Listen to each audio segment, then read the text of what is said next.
Fantasy football draft season is here, and we are fired up to be back on this show to talk fantasy, faith, and life. Who are you building your fantasy team around? What is the foundation for your team? And who's the cornerstone that you want to be on your team this year? Who you drafted in the first round? We are talking about it today. Let's jump in.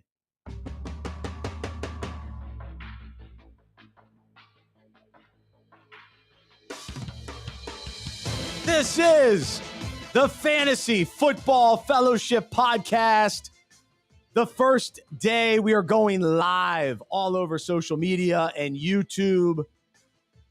It's the show where we unpack fantasy, faith, and life. I'm Bryce Johnson, joined in studio by Pastor Trip Smith, and we are your fantasy coaches here to encourage you and help you win while you play fantasy football with purpose.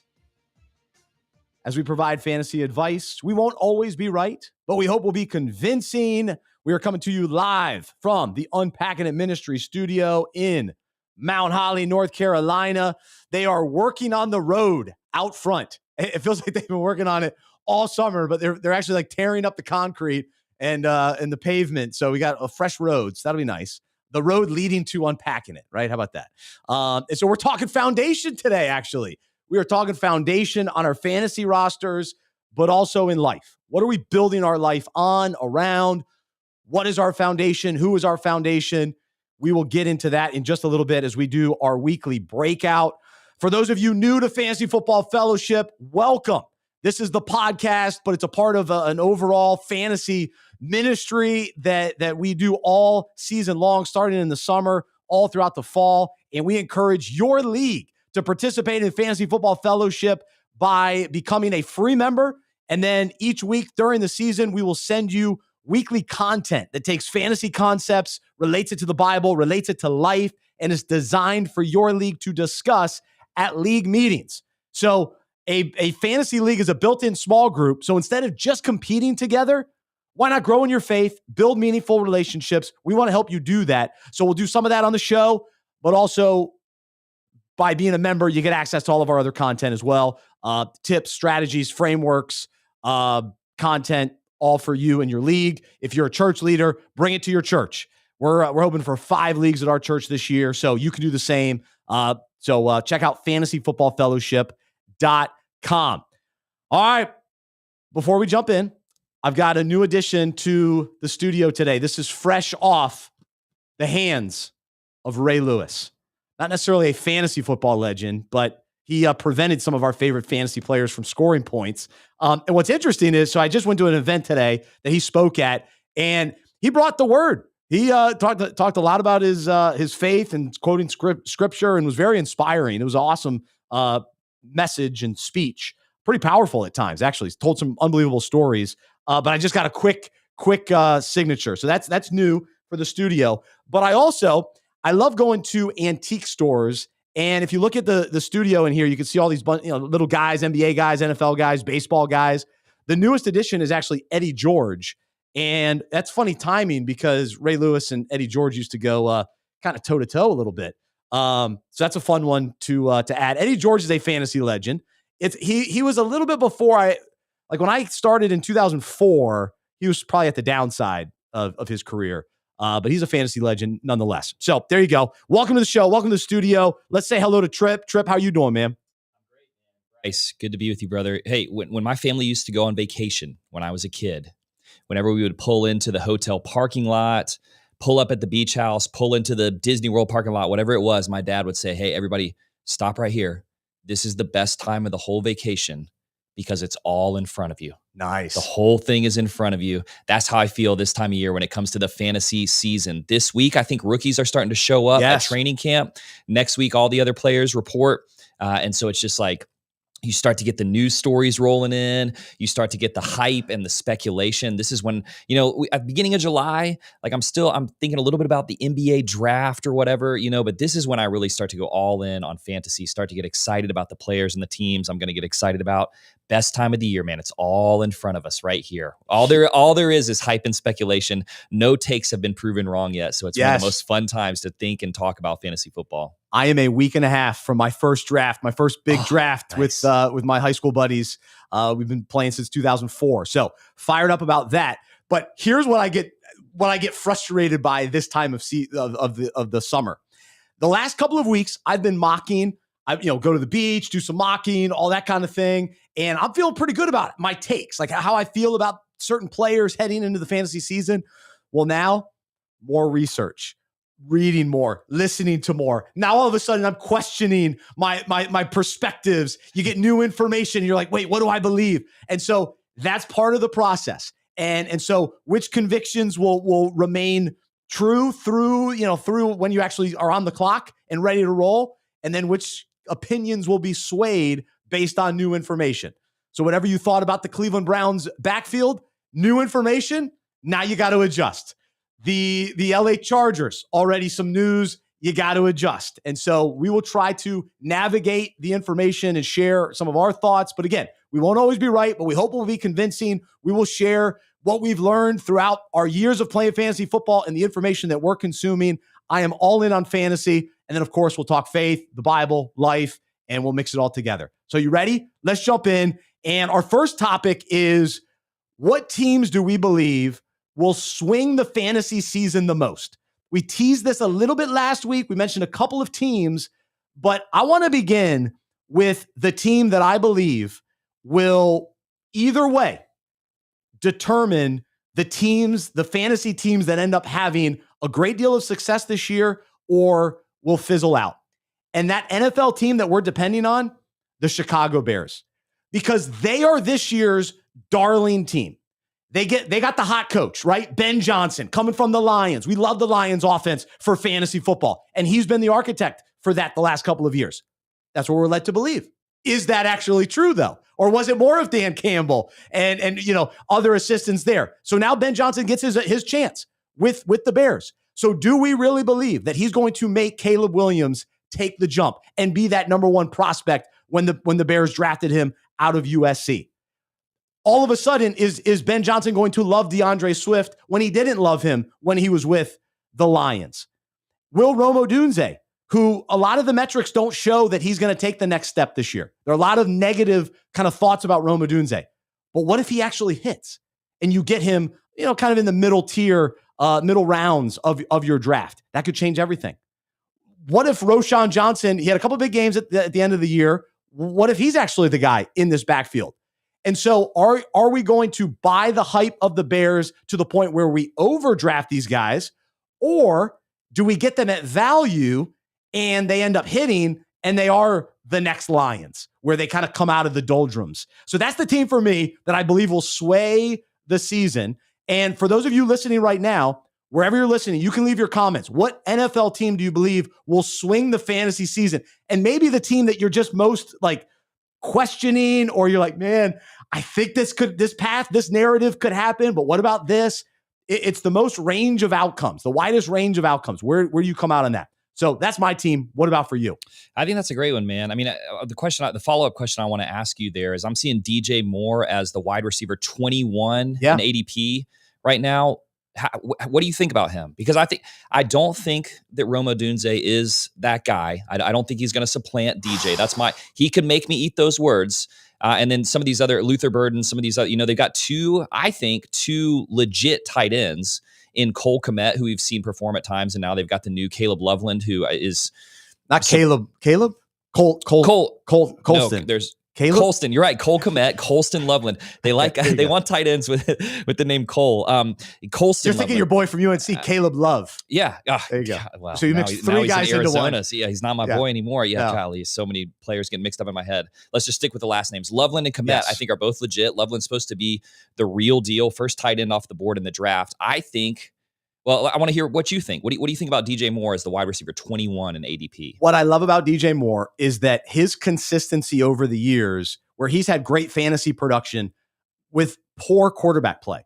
So he really is a high-end wide receiver. Not elite, but a high-end wide receiver, a lot of consistency. My biggest question is, does he take the next step to where you can really count on him as, a wide receiver 1 all season long?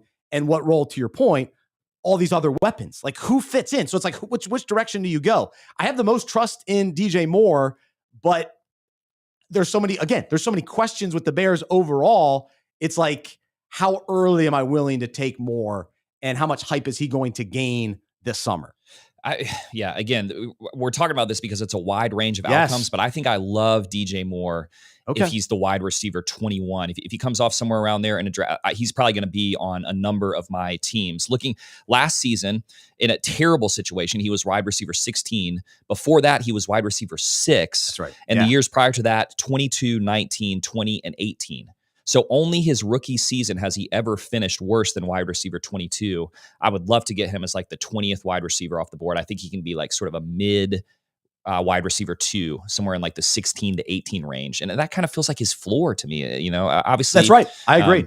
So that's a good one. Again, if Ben Johnson comes in, and now all of a sudden these guys are, similar to Amon-Ra St. Brown. Right. What if he is Amon-Ra in this offense? Now we're loving life. Absolutely. We're loving that, man. And he could be like a low-end wide receiver 1 for you there. So, I think that's a great take. The one that I've been thinking about, man, and this was prompted by a comment that you made. I think it was in last week's episode about the Chiefs coming down from just a brutal Super Bowl performance, something that no one expected, which was the Eagles just absolutely throttled them in the Super Bowl. And there is this sort of historic trend of teams that make it to the Super Bowl and then are disappointed there, having a rough season the next season. But we're talking about Patrick Mahomes. We're talking about Andy Reid. We're talking about really, in some ways, a quasi dynasty, they've lost more in the Super Bowl than they've won, but we're talking about a good team over the last 6 years now. But for me, I do think there could be a little bit of a letdown.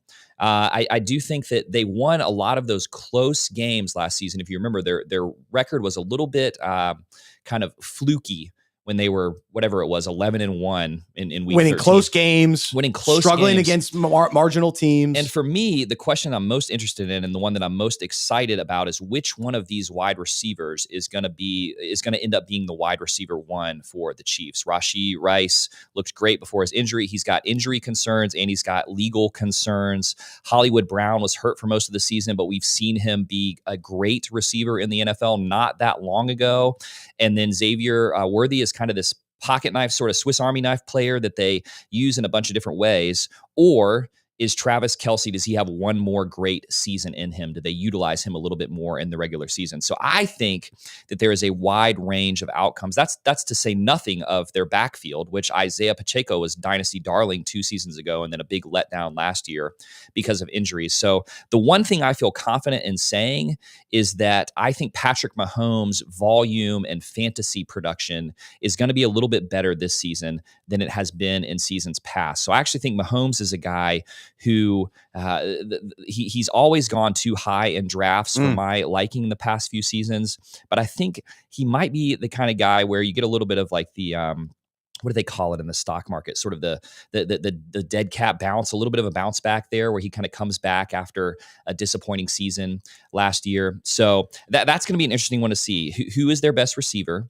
What does that backfield look like? Is anyone really in, a workhorse back in that backfield? But Mahomes is the one guy I feel good about. I would love to sort of throw a dart at the last of those 3 receivers that goes off the board in whatever draft I'm in. I got to jump in with 2 things. One, Brashard Smith, the running back for the Chiefs. I talked to a buddy who went to SMU and follows SMU football, and he goes, Brashard Smith's the real deal. I've heard that. Yeah. Yeah. So I'm in on him as the running back in, we'll wait to see what training camp looks like.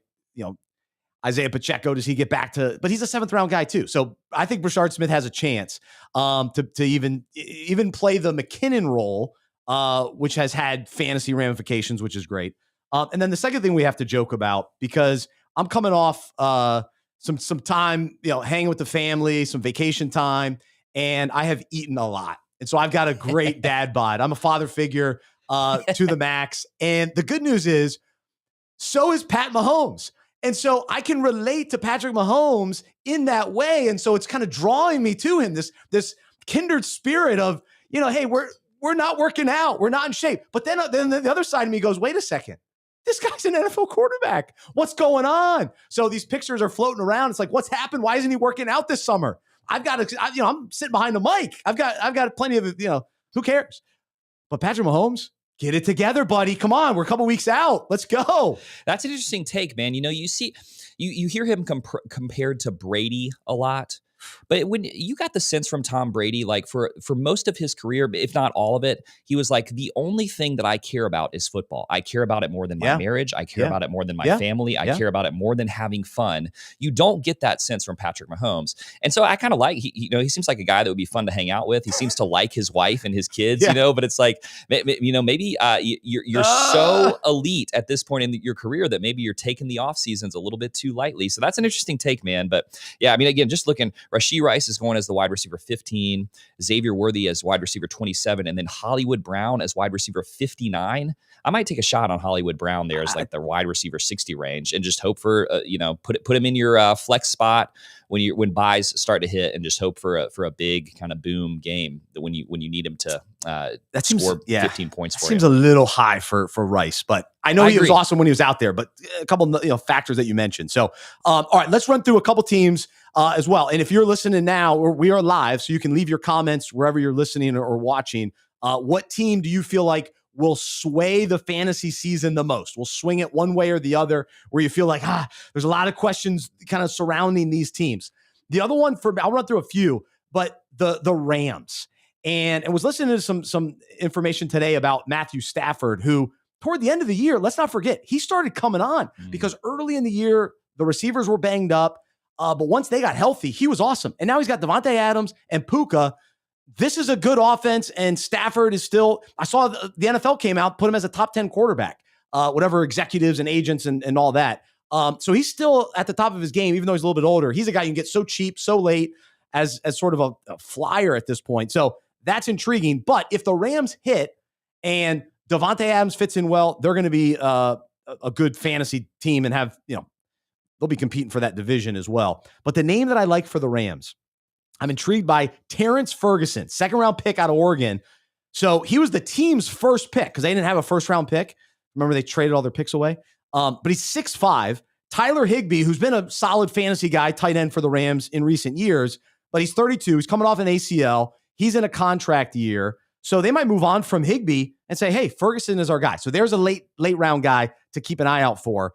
But the Rams are sort of, I think they can sway the fantasy season, because if Devontae Adams is Devontae Adams, you're loving life. Or what if Devontae Adams is just sort of over the hill and doesn't have anything left? That could hurt you and your fantasy team and the Rams. A couple other teams.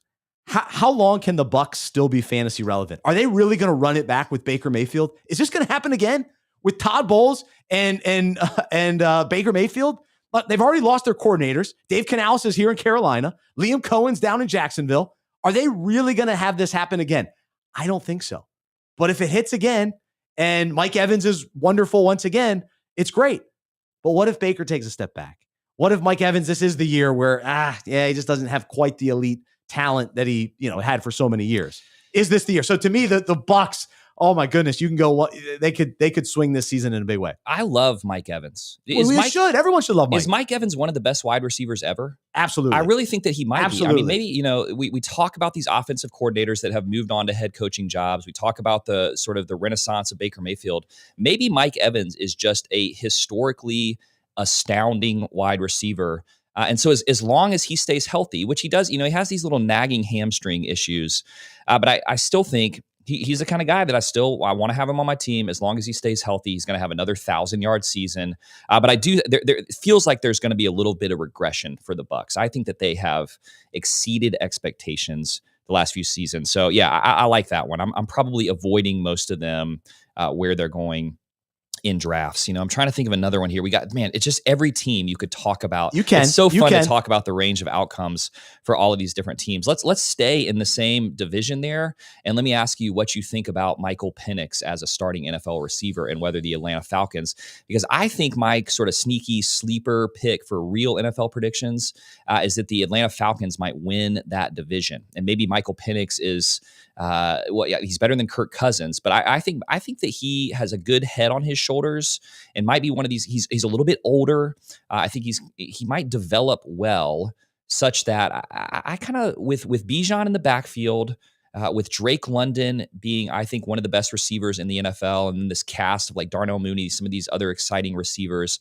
If Kyle Pitts ever becomes anything approximating what he is supposed to be, they could have one of the more dynamic offenses in the NFL. But we've just seen these stretches where it just doesn't work for anybody except Bijan. So that's another one where I want to have some of those guys. I want to have some exposure to some of those skill players on the Atlanta Falcons, but I do think there's a huge range of outcomes there. I agree with that. I would probably lean toward only going in on Bijan. Of course you would, man. You love Bijan. Yeah. I was on that bandwagon last year. That take has worked for you every year. Yeah. I've stayed on the Bijan bandwagon. I did pick up Penix at the end of last year, but I'm not sure that I saw enough to be overly excited, because I have the option to keep him in a league, and I'm not going to keep him. Yeah. So I'm not fully in on him, but you're right. In a single QB league, I don't think and if you were in one of these 2 QB leagues, I could see him being kind of a mid-tier quarterback too. But I'm more asking, is he able to sustain more than one legit pass catcher from a fantasy perspective? And do we know for sure that he will be the starter? Like, what if Cousins looks great in training camp and he's actually feeling healthy? So again, this is a team that could swing one way or the other. Does Darnell Mooney have, is he really as good as he was last year? Because he was awesome, but you got him so late. I mean, I got him so cheap in a league. Yeah. But this year you got to pay up a little bit more. Drake London still finds himself, in the top 20 of wide receivers when you have to draft them. Will he live up to that? I thought he was a little bit of a disappointment last year, because you want to see him take that next step. Is this the year? And it could be. He's been, what year is he now? He's got to be 4 or 5. I think this is third. Okay, let's find out. I feel like you keep talking. He's been there longer than I think we realized. So I keep waiting for Drake London. But anyway, so fourth season. You're right. This is his fourth season. He was the wide receiver 5 last year. Are you serious? Yes. And he's being, and I'm pretty, I think I'm Wait, looking at Drake, dude. Yes. with Kirk Cousins. Well, he had a couple of big games then. Maybe it was a little boomer bust, but it was boomer bust. That's what it was. He's going as the wide receiver 9 right now. I mean, I think Drake London is a really, really good wide receiver. And yeah, he had a few boom games, but I mean, man, he was pretty consistent last year. He had a terrible first game of the season, and then after that, he never finished worse than like a back-end wide receiver 2 for the majority of his games. So I think that London is legit. Again, I'm not predicting big things for Michael Penix. I'm not going to draft him in a 1-quarterback league, but I think there's a big range of outcomes for the Atlanta Falcons, and you could get some of these guys at sort of bargain value. I think they could be a more dynamic offense than people expect. I must have my Panthers glasses on, looking at Drake London. I think people don't remember. Yeah, Drake, he was so good. Yeah, because I've been doing mocks and I see him going early, and I'm like, I'm not taking Drake right now. This is way too early for Drake. He was just consistently, after their bye last season, just consistently like a wide receiver 2. And then he had a couple of weeks where he finished as a top 5 wide receiver. So, I mean, Cousins was awesome. Remember, he had those 2 huge games. So Drake was a beneficiary of that. But then he's, went south. So I guess he scored 35 points in his 35 fantasy points in his final game of the season against the Panthers in Week 18. When I turned it no off. one in that game cared, right? So maybe that there's a little bit of recency bias there, but I think he's a good wide receiver. So okay, that's a good take. Yeah. That's a good take. Fair enough. A couple other teams, Seattle. Does Sam Darnold work? The Jaguars. Do they ever get anything out of Trevor Lawrence? Maximize his ability. We talked about the Steelers on last week's show. And then the Dolphins. Oh my goodness. The Dolphins are such a swing. I mean, if Tua's healthy, everything changes. If he's out, forget about it. If Devon Achane can actually play and stay out there and when he's at his best, he's as good as anybody. But can he be at his best all season long? And he's much better with Tua out there, of course. And then where do you take Tyreek Hill this year? Can he get back to being a wide receiver 1, elite wide receiver? Or does he continue the downward trend of struggling? So that's an interesting one as well. So there you go. There's a couple thoughts on some teams. Can I ask you just a fun little one more fun little question real quick? Who's your favorite Jalen W at their draft position right now? Jalen Waddle is being drafted as the wide receiver 28. Jalen Warren, the running back for this, presumably highly involved with the Steelers, is going as the running back 31, or Jalen Wright as the running back 50. Jalen Wright. All day? Jalen Wright. I'll take him. I'm doubling down on my Jalen Waddle take, man. I'll take Jalen Wright. Let's see which Jalen W is the better draft value for the Miami Dolphins. That'll be a fun one to track this season. I like it. All right, so we're going to shift gears and talking about Devon Achane and Bijan Robinson. We've already mentioned those two guys. At this point of the summer, you got to make sure you're locking in who do you want number one on in the first round of your draft. Make sure at this point in the season, you should know what your draft order is. So I let two of my leagues know already, hey, this is our draft order. So I'm drafting 5th and I'm drafting 14th in a league, which I actually like the back-to-back. We'll talk about that during our Would You Rather segment. But today I want to talk about who are we building our fantasy team around. And yes, you will win your fantasy league when you hit on those guys with later picks, the mid-round guys. That'll put you over the top. But you cannot win a championship without a cornerstone, foundational stud. And it almost always happens in the first round. It's almost impossible to win your fantasy league if you whiff on the first round. Now, sometimes injuries happen. One year I drafted Nick Chubb and he got hurt the first game. So my season was over. That was the end. It was a 14-team league. I lost my top pick. Forget about it. And that will happen. And I felt good about why I picked Nick Chubb. I don't regret it. Well, I regret it because I lost, but I don't regret the thought process behind it. And so as we're thinking about this year, the first round, who do you trust the most? Who are you building your whole team around? Because if you go, you're probably not going quarterback in the first round. If you're going wide receiver in the first round, that'll determine additional, where you go from there. If you go running back in the first round, the decisions that you make from there will be based on, your choice there. So it's who do you want to build your team around, individual player, but then also position. For me, I've always been running back in the first round. I want a running back in the first round. So I'll be drafting 5th. I want the best running back that I can get there. Even if that means, I guess if 4 running backs win, I'd probably think about a wide receiver there. But for the most part, if 3 go, I'll take the 4th running back. So that's my mentality. That's what I want to build around. And so as we think about this, we'll translate this into our own lives in a moment. But I want to hear your kind of overall thoughts on building your team around, one cornerstone player. I mean, so again, totally depends on draft position, which I think is something we're going to talk about a little bit later. But I'm looking at ADP. And specifically, I'm asking the question, unless I'm in one of those weird 2 quarterback leagues or a super flex league or tight end premium, nobody should be playing tight end premium, but we tried to eliminate the tight end this year. It didn't pass. Yeah. It didn't pass. Yeah. I've successfully removed the kicker from every one of my leagues, and tight end he's the next on the chopping block. Yeah. Yeah. No, you can't get rid of tight end because there are some exciting players at that position. But in general, I'm asking, not that you get rid of them. They would be a flex, by the way. Yeah. Anyway. Right. Yeah. Okay. All right. I'm looking at running backs and wide receivers, and I'm saying in rounds 3 through 7, where do I see more kind of sneaky value? And that's determining what I'm doing in the first round. So I think I'm seeing a lot of sneaky wide receiver value in those sort of middle rounds, if you want to call them that, the rounds 3 through 7, 4 through 8, something like that, which means that I want a running back early. So I'm not going to reach if I find myself just, somebody slips in the first round, but I want a running back that is a bell cow running back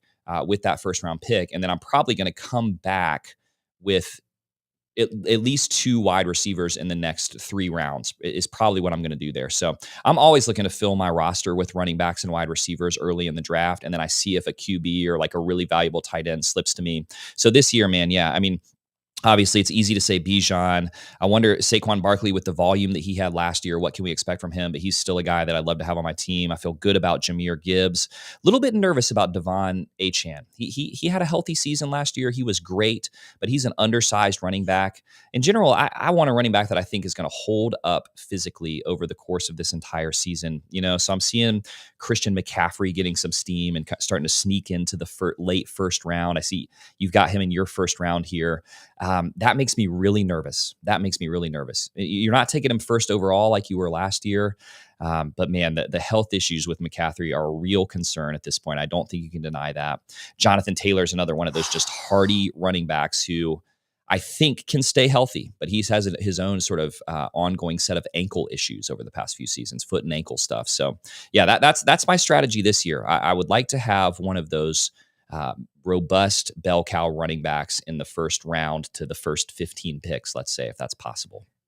So yes, me too. And the guys, it's obvious. I think this is pretty unanimous, but Bijan is the number one guy. Jahmyr Gibbs is right there behind him. I did hear somebody try to make the take today. Oh, well, don't forget about David Montgomery. Dude, we know he's there. And Jahmyr Gibbs has been awesome with David Montgomery. Yeah. That's the point. Because he doesn't have to carry the whole offense. He gets to pick his spots. So I'm not as worried about like him wearing down. It's a benefit that David Montgomery is there. So, and same with Tyler Algier. Algier is a part of that offense in Atlanta, which helps Bijan. So I feel good about that. Whereas I love Christian McCaffrey when he's healthy, but when he's out there, it's just riding McCaffrey and then he gets hurt. That's what the Panthers did for a number of years. And so I still have CMC 6th on my list in the first round. And I said this on the first show, I think, this year. Ashton Genty is the most fascinating guy for me in this first round because I do trust top 10 rookie running backs, guys in the NFL draft, top 10 running backs. They do produce. And so I think his situation in with the Raiders is very good in Las Vegas. So I'm tempted to take him 5th overall. I really am. I think there's always a risk with a rookie. But I like Genty. And then the receivers, of course, Jamar Chase. But I really like CeeDee Lamb still. Like, let's not forget about CeeDee Lamb. They throw the ball a lot, and Brian Schottenheimer is still the guy. They're not going to have a great running game. Luke jumped in talking about the Cowboys here on the chat. And you know, the receiver room is loaded, which I think helps CeeDee Lamb too. Yeah. With George Pickens being there and a couple other guys. Tolbert was good last year. So I'm building my team. I'm fine building my team around CeeDee Lamb, you know, earlier, you know, depending on your draft position. I also am a big Nico Collins guy. You'll hear me talk about him all the time. Anytime we're talking about my guys, Nico Collins is that guy for me. Don't forget, before he got injured last year, the numbers he was putting up. I think it's a big bounce back year for CJ Stroud, for the Texans. You know, they still made the playoffs, but I think didn't they make the playoffs? I think they did. Yeah. They were just a little, they weren't as exciting maybe because they had some injuries last year. But I love Nico Collins. And then a little bit further down my list, like I'm still trying to convince myself of the Vikings and Justin Jefferson. So I've got him a little bit lower on my list at number 9. And then with Saquon Barkley, again, they rode Barkley all year last year. That makes me nervous to build my team around Barkley in the first round. And I understand the talent. I like Barkley. He's awesome. And what he did last year was incredible. I expect the Eagles to start off slow, the Super Bowl hangover. I don't know if I can trust Barkley to take him in the top 5. And I probably said the same thing last year. And he was awesome and everybody got him, you know, 12th overall, 14th overall, and you were laughing all the way to the fantasy championship. But that's a lot. That's a lot of wear and tear on him from last season. Not to mention they went deep into the playoffs, of course, into the Super Bowl. So to win the Super Bowl. So there you go. Those are some thoughts on first round guys. And I want to parallel this kind of topic today when we talk about first round talent and building our fantasy team and cornerstone. When we look at our own lives, here's the question. What are we building our lives around? What is our foundation? Like what is when life hits us, when life gets tough, what is our foundation? Are we going to get knocked over? And because during the fantasy season, when you have that one stud that you can rely on all season long, you can handle when your 6th round guy goes down. When, you know, you miss on a 4th round pick, you can overcome that, right? You make a couple trades, all that. But when you whiff on your 1st round guy, forget about it. And so when it comes to our lives, when we're building our lives around the wrong things, when challenges come, obstacles come, the storms of life come, are we going to withstand and continue to endure and make it to the fantasy playoffs, so to speak, in life, or are we going to be derailed and knocked out and dealing with the consequences? And so here at Fantasy Football Fellowship, we love taking fantasy concepts, relating it to life, relating it to our own lives. We call it a breakout each week on this show. And also we send content out for you to read and then discuss with your fantasy league. And so today I want to share some scripture as we discuss this concept of building our lives on solid or shaky foundation. And are we making temporary or eternal decisions? Are we building a life based on worldly accomplishments and pleasures that don't last? Or are we trusting Jesus Christ as our everlasting cornerstone? Is Jesus our foundation? Is his word our foundation? That all the other decisions that we make are in line with, okay, what does he say? Well, I'm following Jesus. I'm going his way. Well, what's on his path for me and the life that he's called me into? And so those are the the choices that we have every day. Are we going to build our lives around him or around whatever the world tells us, fleeting things that come and go, things that are shaky, things that don't last? That's the choice. And so Jesus talks about this in Matthew 7:24-27. Everyone then who hears these words of mine and does them will be like a wise man who built his house on the rock. And the rain fell, and the floods came, and the winds blew and beat on that house, but it did not fall because it had been founded on the rock. And everyone who hears these words of mine and does not do them will be like a foolish man who built his house on the sand. And the rain fell, and the floods came, and the winds blew and beat against that house, and it fell, and great was the fall of it. And so today, let's take an honest look at what is the foundation? What do we want our lives built on?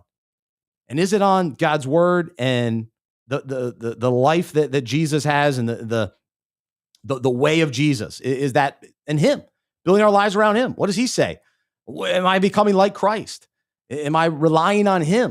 Am I trusting in him? Is he my anchor, my cornerstone? That's another word we could have used.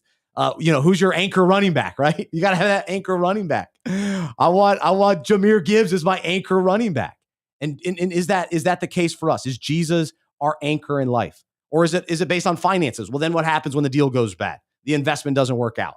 We get fired from our job. Then what? What is our anchor?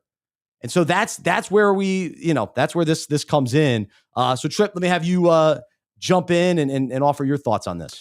I just love this topic because it's a theme that runs through the Bible. It's a theme that it gets picked up in the Old Testament when God's people, as they're following him, as they arrive in the promised land, as they're sort of settling in, the recurring question is, what are you really building your life upon?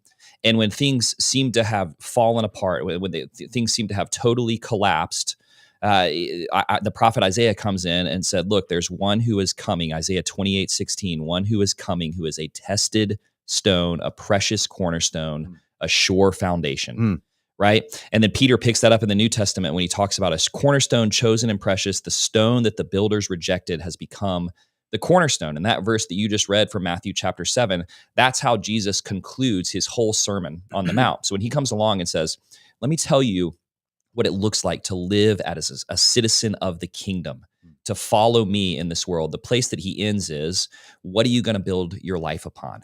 And so it's a theme that runs through the whole Bible. It centers on Jesus. Jesus is that cornerstone. And it's really important to say that Jesus, he teaches us wisdom. He gives us truth. It's really important to learn his wisdom and learn his truth and obey his commands. But when Jesus says, I'm the cornerstone of your life, I can be a sure foundation for your life, he's talking about himself as a living, spiritually interactive person, right? So even if our stability is based on our ability to follow Jesus's laws and follow his commands, we know that even then we're going to stumble if it's based on our own strength. Good. But if he's a person that I can keep coming back to, and saying, Jesus, I know I've stumbled. I know I've failed over here. I know I've sinned over here, but I'm coming back again.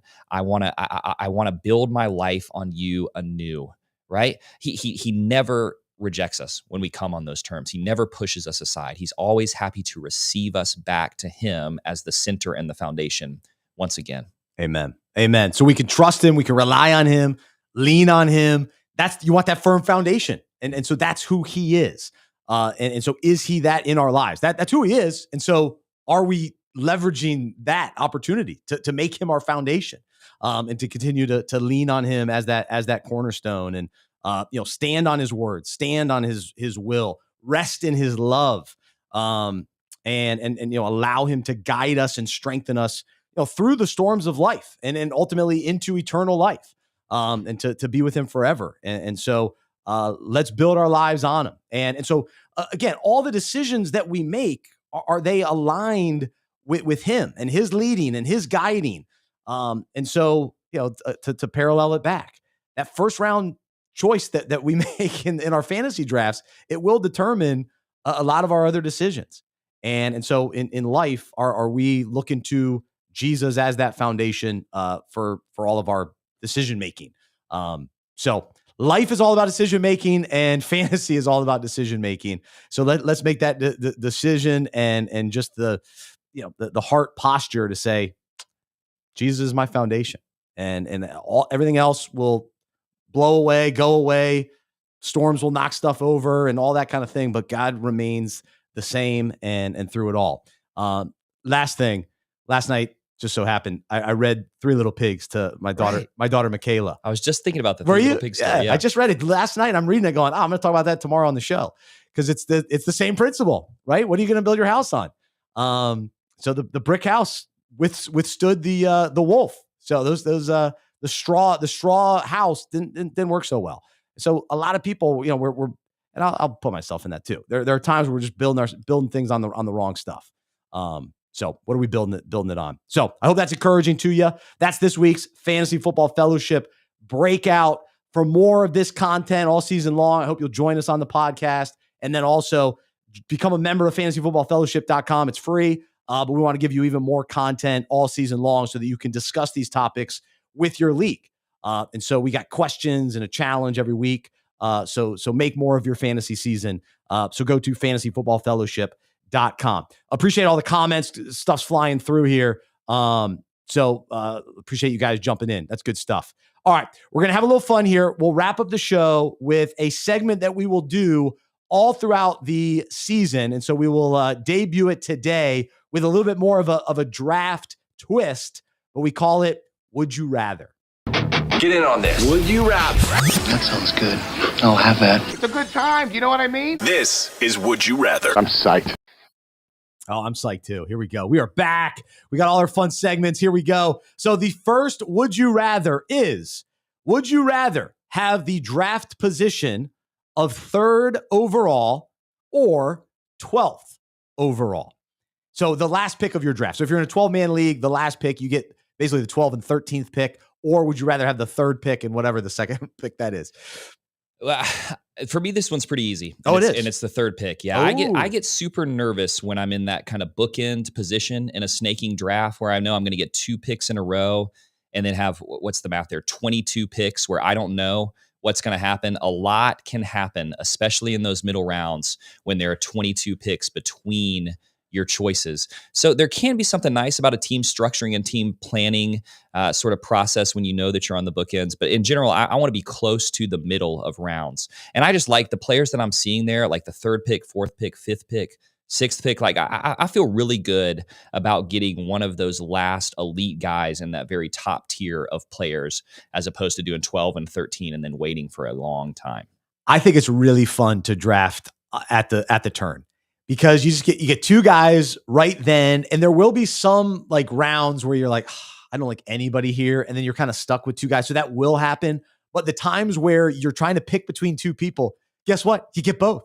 That's a fun feeling. Yeah. And I love the whoever drops in that round, you're like, this guy's still available. Boom, I get that guy. And then looking toward the next round, okay, who do I want in this round? And he may not make it back to me, but who's the guy that I want the most in this round? That's the guy I'm getting. And you get him, you get first dibs at that guy who's sort of, he's a 2nd round player. Okay, cool. Well, maybe some people think he should go late in the 2nd round. Who cares? He's the guy that I want the most. I'm taking him right here. So I kind of like it. I think it's a fun way to draft. Fun is the right way to describe it. And I think you have the best team. It's debatable. Well, and I would also say, like, the drafts where I feel like I've done the best, when I've had one of those bookend positions, I feel like you can sort of dictate what the next phase of the draft is going to be like. If you jump in there and take 2 solid wide receivers, you could start a run on receivers, and that can be a good position to be in, because then you come back around and, question I want to ask you, and I think a theme that runs through all of our Would You Rathers today is, I know we have a lot of people listening who are commissioners, committed commissioners of their leagues. And I believe that there is a real art to being a great fantasy football commissioner. And people should think about, how can I make the league that I commission as fun for the people who are in it as possible? And so one of the things I've noticed, this is coming up in sort of like fantasy commissioner circles more and more, is this idea of the third round reversal. Have you seen this? Yep, I've There's never done it. Setting in some of the newer platforms where you can set it so that it snakes for the first 2 rounds, and then whoever had that 12, 13 pick comes around and gets the 25th pick as well, and the whole order flips. And then from then on out, it keeps snaking. And there's sort of the nerdy fantasy football data suggests that this is the best way to sort of even out the outcomes of your league. So I'm thinking about running a third round reversal by one of my leagues that I commissioned this year to see what people think about it. But that's an interesting thing to me as well. And then if you have that third round reversal to get 12, 13, and 24, that's a pretty exciting place to be in your draft. So, it's just an interesting little commissioner question for you. Maybe I need to implement that now that I found out I have the 14th pick in a 14-man league. Yeah, you need to run that by your league this year for sure. Yeah, you want that third round reversal if you have that last pick. But the other reason I like it, so like for instance, we're talking about the 12th pick, but yeah, if I'm getting 2 of the top 15 players, I really like that. Like that's to me a great foundation for a team. So there's benefits to each pick. I don't think you're not at a real significant advantage. Maybe the first pick, because then you just know, all right, it's Bijan. All right, I feel good about that. But every pick's got its advantages. Right. So don't win from any position. Yeah, don't discourage yourself once you find out you've got the 8th pick. To your point, you like being in the middle. So or 6, I guess, in a 12-man. 8th is a great place to be. Yeah. I think. Yeah, I like to make it work. All right, here's the other would you rather. This is for commissioners as well. Would you rather be in an auction league, draft league, or a snake draft league? This is where I think the art of being a commissioner comes in, because you have got to know your league. I am convinced that every fantasy football league that has ever existed has one goober in it, right? Like it has one sort of like taco, like the guy who everybody loves in the league, and you kind of know he's going to struggle to finish well every season. And if that guy really embraces that identity, it's really, really fun. But what I would say about auction drafts is I really enjoy them as someone who pays a lot of attention to fantasy football. But if you've got like 3 or 4 guys who are just casual players in your league who maybe don't know what they're doing, they can really mess up their teams in an auction draft. Like the kind of, you need to ask yourself the question is, if we're going to have $1,000 budget for this draft, is there going to be that guy who's going to come away from the draft with $350 left, right? And if there's going to be 4 or 5 guys like that in your league should not be doing an auction draft. So one of my favorite leagues is a more casual league. We will always be snake draft. Somebody always floats the idea of an auction draft every year, but it's usually one of the more serious players who's a little bit more all in on fantasy. So in general, I'm a snake draft guy. I lean auction. If I had to choose, which one would you want to do this weekend? Auction draft for sure. Now I'm in 5+ leagues. We'll see how many it gets up to this year, but at least 5. I want at least a couple auction leagues for sure. So I still like doing a snake draft. In my one league with my high school buddies, they'll never go away from it because they're old school. We're still on Yahoo. So those knuckleheads. Shout out. I think auction is super fun. But auction is the most fun. I think there's more skill to it. There's more strategy to it. Absolutely. What has been unfortunate with the way fantasy has evolved is that everybody has so much information. And especially if you're doing an online snake draft, it's so easy and lazy to just whoever's top in the system, whatever ESPN's rankings is, Yahoo rankings, you're like, all right, I'll take that guy. And almost anybody can draft that way and be okay. Great point. You can even do an auto draft and you're okay. Yeah. You can't auto draft a auction league. Yeah. So maybe if you're in a serious league, I think you're convincing me here that auction is fun. And if you've got a league full of guys who are taking it seriously or who are going to do some draft prep, you're guaranteed, well, not guaranteed, but you have a strong chance of getting a couple of your guys that you're really excited about this season. And that's what makes auction fun to me. It is fun. If you've never done it, I highly encourage you to do it. We'll have to talk about guillotine leagues as well. That's another thing. I was listening on the radio, talking about that on fantasy radio today, and I am intrigued by it. Luke, who's listening right now, I know he plays in guillotine leagues. So you should do a little bonus episode on all of the weird league settings that you can roll out, because some of them are pretty fun. It is. No, there's a lot of different ways. Fantasy continues to evolve. It's all positive for the most part. But yeah, sometimes the easy, lazy drafting with online drafts, sometimes I don't love that. Yeah, I think that's a good point. Yeah. All right, here's another would you rather. Would you rather draft in July or September? So at the start of training camp or like the end of preseason, what would you rather do? I think we're going to differ on this one. I'm an end of preseason. My league of record, my home league, we just set our draft date, and it is Wednesday, September 3rd. Ooh. The season starts on Thursday. September 4th. And in general, I like to be closer to the start of the regular season. But I want to hear your take on this. I absolutely love July. I think it's tremendous. I don't want my buddies to hear this, but I looked back and the league I won it. It's been a while, but we drafted in July the last time I won. So I'm very excited. We've been drafting in August. I haven't been winning. So I'm ready to get back in the winner circle because we draft in July. Because the way I look at it is I'm starting my prep earlier than most. And so I like projecting what will happen. And I feel confident, not that I'm a know-it-all, but sometimes I can get those things right and I can hit on more things. Whereas if everybody drafts in September, everybody's got the same information. There's not as much projection. So if I can get a little bit of an edge because I'm more prepared in July because things haven't played out yet. So I'm making guesses on this guy will win the running back job. He'll be the starter. Whereas right now he might be the third guy in the depth chart, but I'm banking on him going it. Now, if we draft in September, well, then you're drafting the guy that won the job and everybody knows that he won the job. Yeah.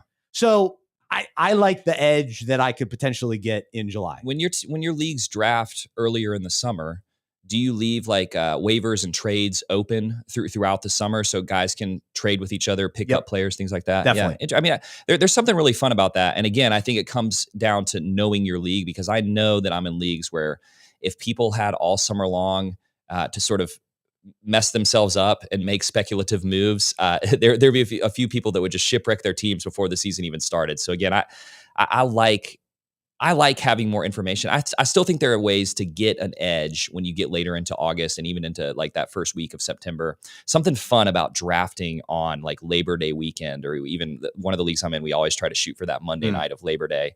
And there's something fun about just, we are totally hyped at this point for the season to start.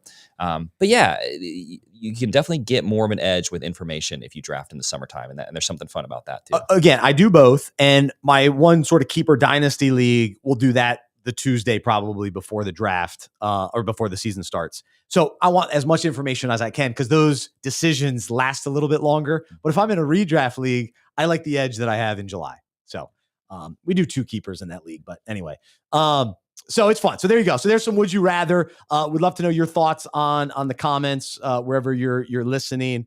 I guess we had one more, but I think we're both on the same page on this one. But would you rather do a total redraft or have keepers? I'm a total redraft. Oh, guy. you are? Oh, okay, I was going to say, you keeper? Yeah. I'm more keeper. Yeah. I've gotten really into dynasty the last few seasons. And so for me, that scratches the itch of like holding on to a player. And I think I've seen some leagues that do really fun keeper settings. But in general, again, I'm a redraft guy. I love that just starting with a clean slate.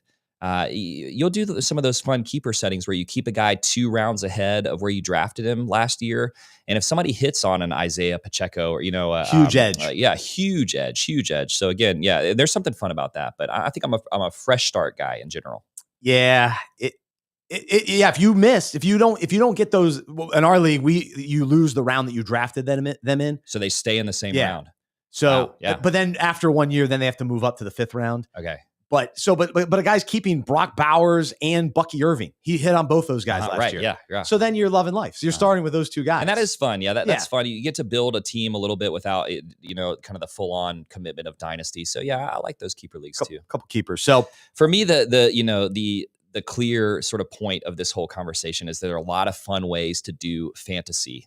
You can have fun in a lot of different formats with a lot of different settings, but as the commissioner, it's your responsibility to really think about your league and what has worked in the past and what hasn't worked. I love to always be refining my leagues and making them better and better. And there are just lots of interesting ways to do that. Absolutely. We have a Declaration of Independence bylaws. We got our bylaws. Yeah, you got to. You got to have some good bylaws. Yeah, until that document is 15 pages long, That's you're right. not serious about fantasy football. That's exactly right. That's exactly right.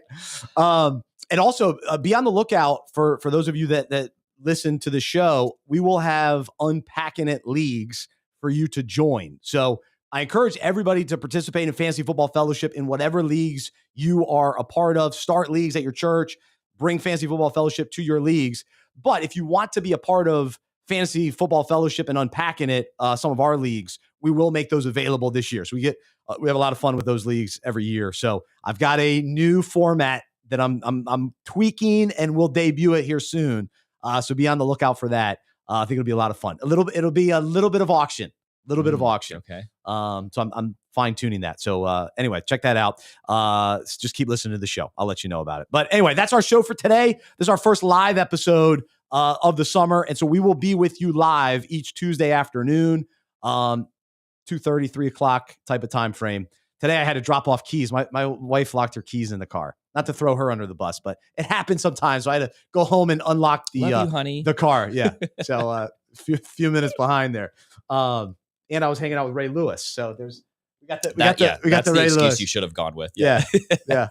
No, I was not hanging out with Ray, but I did see him. I patted him on the shoulder, and then later I go, that was a bad idea. Why am I patting Ray Lewis on the shoulder? I don't think he wants to be patted on the shoulder. He's not the kind of guy that you pat. No, I don't think so. That was a poor decision. I immediately regretted that I was almost like as I was doing it. This is a bad idea. Why am I patting him? I patted Randy Moss on the shoulder one time, and he kind of looked like he wanted to like punch me. Yeah, don't touch me. Those guys don't want to be touched. So get off of them. All right, there you go. So thanks so much for everybody listening today. Thanks to Trip. Always love being on with you. And we'll talk to you next week. Be sure to check out fantasyfootballfellowship.com. Thanks everybody listening today. Thanks for liking, sharing, rating, reviewing. Help us spread the word about Jesus. Most importantly, as you spread the word about Fantasy Football Fellowship, will allow God to work through this podcast and ministry. So thank you so much for your support. I'm Bryce. I'm a fantasy manager who follows Jesus. I believe in the good news that he died on the cross for my sin. He was resurrected, and through faith, I've been saved by his grace. I hope that is true for you as well, and I hope you'll join me as we live life as fantasy managers who follow Jesus together. Have a great rest of your day. We'll talk to you next time right here on the Fantasy Football Fellowship Podcast.